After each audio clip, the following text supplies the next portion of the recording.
देहांत होने पर केंद्र में उस समय रही कांग्रेसी सरकार ने एक दिन का भी इनके सम्मान में राष्ट्रीय शोक घोषित नहीं किया था। इन वर्गों के मामले में यहाँ मैं ये भी कहना चाहूंगी, केंद्र द्वारा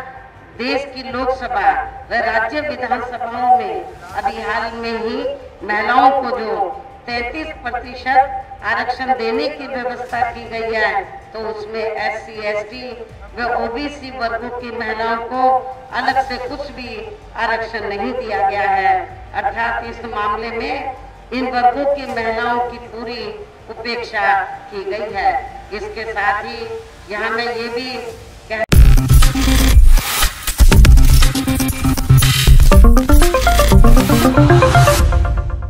जहां एक तरफ 2024 में लोकसभा चुनाव होने जा रहे हैं, वहीं नवंबर के महीने में 5 राज्यों में विधानसभा चुनाव भी है। ऐसे में देखा जा रहा है कि इंडिया गठबंधन की तरफ से कोशिशें कहीं ना कहीं अब भी जारी हैं कि कैसे भी करके बहुजन समाज पार्टी को भी साथ में लाना है। लेकिन बसपा सुप्रीमो मायावती यहां पर लीक से हटकर चलती हुई नजर आ रही हैं। उनका कहना साफ तौर पर यही रहा कि लोकसभा चुनाव हो चाहे विधानसभा चुनाव हो, और वह अकेले ही अपने दम पर इन चुनाव को लड़ेंगी। ऐसे में देखा जा रहा है कि मायावती ने अब एक बार फिर से कांग्रेस खेमे को बड़ी चुनौती दे दी है।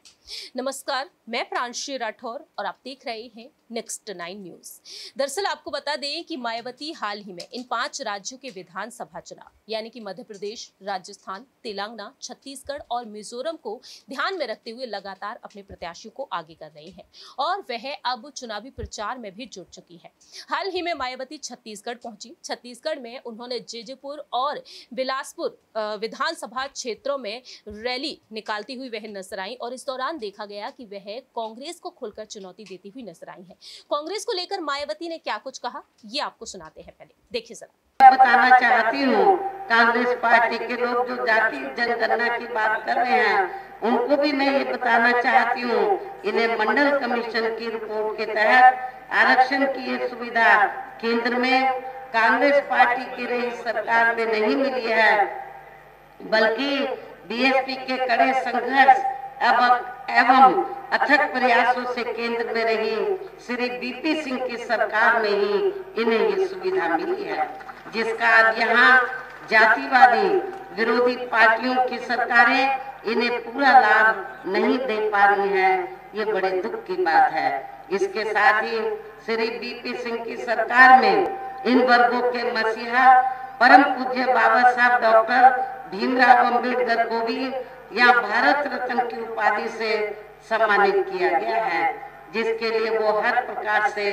पात्र भी थे, जो बहुत पहले ही इनको ये सम्मान मिल जाना चाहिए था, जिसके लिए विशेषकर कांग्रेस पार्टी प्रमुख तौर से जिम्मेवार व कसूरवार भी है। इससे इन वर्गों के प्रति इस पार्टी की हीन व जातिवादी मानसिकता साफ झलकती है,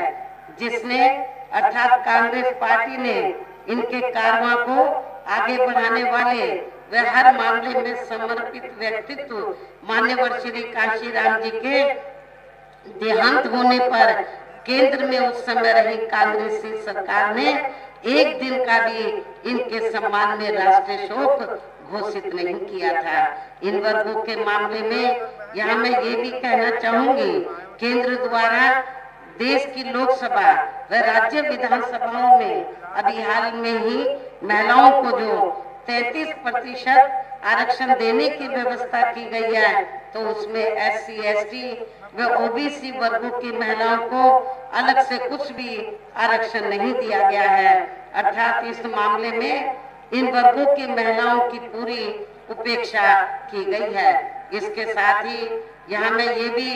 कहना चाहूंगी कि इन वर्गों के लोगों को जुर्म जाति से निजात दिलाने के लिए जो भी नियम व कानून आदि बने हैं, तो उन पर भी केंद्र व अधिकांश राज्यों की भी सरकारें सही से अमल नहीं कर पा रही हैं, जिससे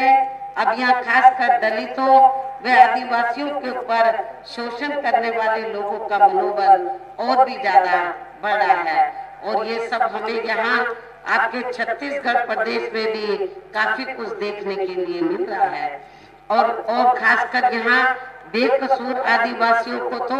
बड़ी संख्या में उन्हें जबरन नक्सली बता के उनका काफी शोषण भी किया जा रहा है, जिसमें काफी कुछ सच्चाई भी हमें देखने के लिए मिलती है। इसी प्रकार हमें पूरे देश में मुस्लिम व अन्य धार्मिक अल्पसंख्यक समाज के लोगों की भी हालत कोई खास अच्छी नजर नहीं आती है, जिसका काफी कुछ खुलासा केंद्र सरकार की सच्चर कमेटी की रिपोर्ट में भी किया है। इसके साथ साथ अपर कास्ट समाज में से खासकर गरीब लोगों की भी आर्थिक स्थिति अभी भी पूरे देश में यहाँ काफी ज्यादा खराब व दयनीय बनी हुई है। इनके अलावा आपके प्रदेश सहित पूरे देश में सर्व समाज में से विशेषकर यहाँ गरीब, मजदूर, किसान, कर्मचारी, छोटे व्यापारी एवं अन्य मेहनतकश लोग भी अपनी विभिन्न समस्याओं को लेकर अभी भी हमें काफी ज्यादा दुखी ही नजर आते हैं। और इनमें से किसान वर्ग तो केंद्र की वर्तमान भाजपा सरकार द्वारा बनाई गई उनकी गलत नीतियों के कारण काफी ज्यादा परेशान व आंदोलित भी रहा है। लेकिन इन सबकी मुख्य वजह हमारी पार्टी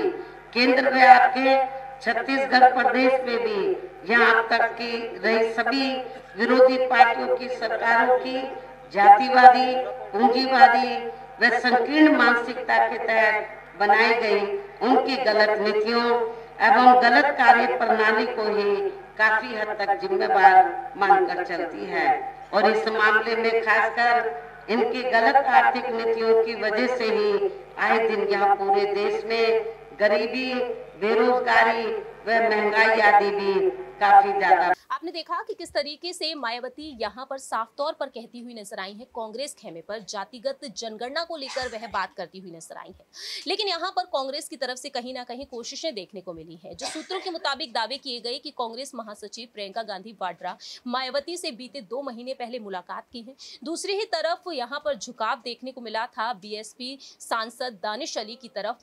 राहुल गांधी का, और ऐसे में कहा गया कि कहीं ना कहीं दानिश अली ही एक अहम कड़ी बन सकते हैं जो गठबंधन करा सकते हैं यहाँ पर इंडिया गठबंधन से बहुजन समाज पार्टी का। तो ऐसे में आखिरकार मायावती अपनी इन रणनीतियों में बदलाव लाएंगी या फिर नहीं, सवाल यहाँ पर रहेगा हमारे सहयोगी अमन जी से कि आखिरकार उनका क्या कुछ कहना रहेगा। जैसा कि यहाँ पर मायावती जिस तरह से अपनी बातें रख रही है, कांग्रेस की तरफ से कोशिशें देखने को मिली हैं, लेकिन मायावती यहाँ पर अब कांग्रेस के खिलाफ खुलकर बोलती हुई नजर आ रही है। देखिए, बिल्कुल मायावती एक मजबूत फैक्टर है अगर यूपी के लिहाज से देखें, लेकिन इसके अलावा भी कई राज्यों में उन्होंने अपनी पकड़ मजबूत की है, चाहे छत्तीसगढ़ की बात करें, मध्य प्रदेश की बात करें, राजस्थान की बात करें। तो ऐसे में लगातार ये देखा जा रहा है कि मायावती जो उनका खासकर यूपी में जो वोट बैंक है वो खिसका है और सीधा उनको कह सकते हैं कि इसका नुकसान हो रहा है और लगातार उनकी पार्टी जो कमज़ोर हो रही है। हमने 2022 में भी देखा, हालांकि 2019 में जिस तरह से उन्होंने सपा के साथ मिलकर चुनाव लड़ा उस समय उनके हाथ में 10 सीटें आई, लेकिन उसके बाद जब 22 चुनाव होता है और वहाँ पर दोनों अलग अलग चुनाव लड़ते हैं तो उनके हाथ ऐसा कुछ